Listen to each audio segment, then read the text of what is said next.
que tu adores Allah comme si tu le voyais. Car si tu ne le vois pas, lui, certes, il te voit.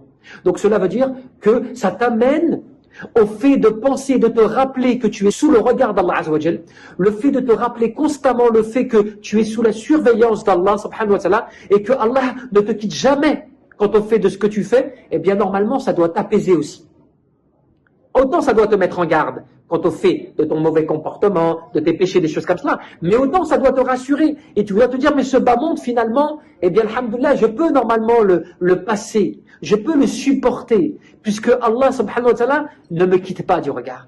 Allah, il est avec moi. Allah, il est avec ceux qui font preuve de piété et il est avec ceux qui font preuve d'excellence, en fait de bienfaisance. C'est comme cela que tu verras que dans le Coran, Allah subhanahu wa ta'ala, jamais Allah ne t'appelle en fait à désespérer, bien sûr. Jamais il ne t'appelle à baisser les bras.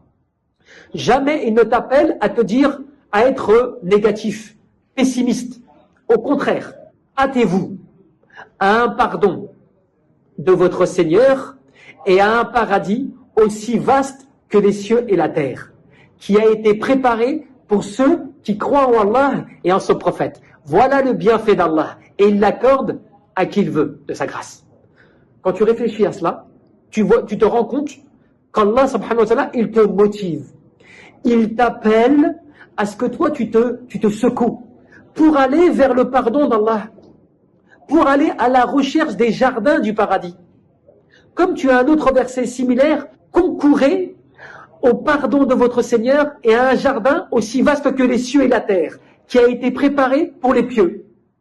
Tu vois? Donc tu te rends compte que Allah Azza wa Jal, dans le Coran, et cela, quand tu fais attention à cela, tu verras qu'il te motive à chaque fois.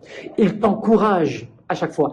Il te pousse ou de concourir ou de te hâter à la récompense d'Allah Azza wa Jal.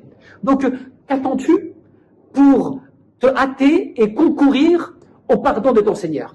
Qu'attends-tu pour te hâter et concourir à un jardin qui est le paradis et qui est aussi vaste que les cieux et la terre?